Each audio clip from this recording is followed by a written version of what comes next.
মন ভালো করার জন্য এত সুন্দর একটা পরিবেশে যে কেন কান্নাকাটি করলাম আজকে তোমাদের সাথে শেয়ার করব। হেই গাইস, আসসালামু আলাইকুম, কি অবস্থা, সবাই কেমন আছো? সবাইকে জুম্মা মুবারক। এত সুন্দর একটা বিকাল নিয়ে আবারও চলে এসেছি। আজকে আমরা কোথায় গিয়েছি, কিভাবে ঘোরাঘুরি করলাম সবকিছু তোমাদেরকে জানাবো। আর এটা লোকেশন কে কে জানতে চাও তাড়াতাড়ি কমেন্ট করবা, আর ভিডিওটা ফুল দেখলে তোমরা লোকেশনটা জেনে যাবে। আজকে আমি কোথায় এসেছি খুলনার মানুষ হয়তো অনেকে চিনে ফেলেছো, যারা যারা চিনছো তাড়াতাড়ি কমেন্ট করো, আর যারা লোকেশনটা জানো না তাদের জন্য বলতেছি ভিডিওটা সম্পূর্ণ দেখো, স্কিপ করো না, তাহলে তোমরাও লোকেশনটা জেনে যাবা। আজকে কিন্তু আমরা এসেছি সাউথ গেটে। এখানে পরিবেশটা যে এত সুন্দর ভাই রে ভাই, আমি না আসলে একদমই বিশ্বাস করতাম না যে ভিতরের পরিবেশটা এত সুন্দর।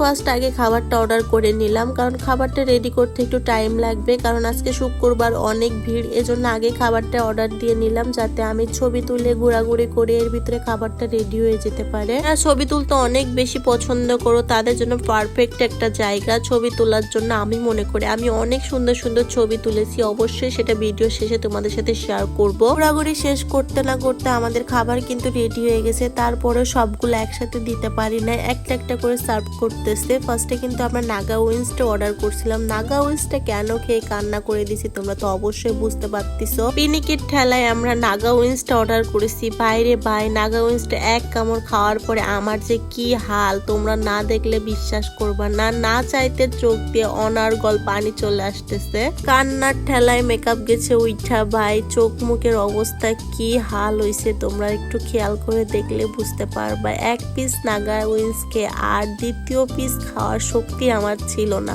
চোখ মুখ ঝালে একেবারে লাল হয়ে গেছে, অনার্গল চোখ দিয়ে পানি পড়তেছি, মুখে হাসি রয়েছে বাট চোখ দিয়ে এমন পানি বেরোচ্ছে জাস্ট বিশ্বাস করো, কান্না করতে না চাইলেও তোমার কান্না করতে হয়েছে আমার। তারপরে কিন্তু আমরা পেস্ট্রি অর্ডার করলাম। পেস্ট্রি কেকটা খাওয়ার পরে নিজেকে একটু কন্ট্রোলে আনলাম, বুঝলাম না রে ভাই এখন নিজেকে কন্ট্রোল করা উচিত, বাসা হইলে তো কান্নাকাটি করে সব চোখের পানি নাকের পানি এক করে দিতাম। তো আজকে কিন্তু আমরা গিয়েছিলাম সাউথ গেটে। সাউথ গেটের লোকেশনটা হচ্ছে 0 পয়েন্টে থেকে সাতক্ষীরা রোডে যেতে পল্লী বিদ্যুৎ অফিসের একটু সামনে যে বাহাতে দেখবেন যে মন ভালো করার জন্য এত সুন্দর একটা পরিবেশ, ওটাই হচ্ছে সাউথ গেট। তোমরা যারা এখনো খুলনার বাসী যেয়ে পারোনি তাড়াতাড়ি সাউথ গেটে একটু ঘুরে আসবা, দেখবা মনটা ফ্রেশ লাগবে। আর আমার মতন পাকনামো করে প্লিজ কেউ আর নাগা উইংসটা অর্ডার করো না, তাহলে আমার মতন কান্না করতে করতে বাসায় আসা লাগবে। এত সুন্দর একটা মন নিয়ে গেছিলাম বাট মুখে হাসি রয়েছে চোখে পানি, এটা কেমন একটা হয়ে গেল না। দেন পরে কিন্তু আমরা একটা চিকেন চিজ পিৎজা অর্ডার করেছি।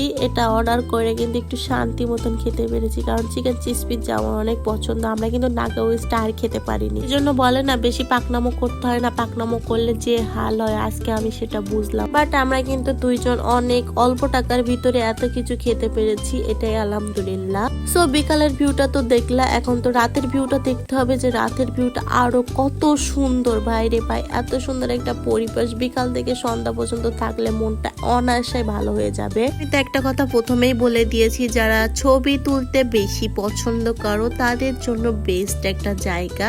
আর খাবার কোয়ালিটি নিয়ে কি বলবো, মাশাআল্লাহ অনেক ভালো। বাট নাগা উইংসটা নিয়ে আমি কোনো কিছুই বলতে চাচ্ছি না, কারণ পাকনামোটা আমিই করেছিলাম। দেন খাওয়া দাওয়া করলাম, বাসার জন্য পার্সেলও নিলাম। এখন আজকের মতন আমার ভিডিওটা এখানে শেষ করছি। সবাই আমার জন্য দোয়া করবো, আর ভিডিওটা ভালো লাগলে পেজটা ফলো করে দিও। আল্লাহ।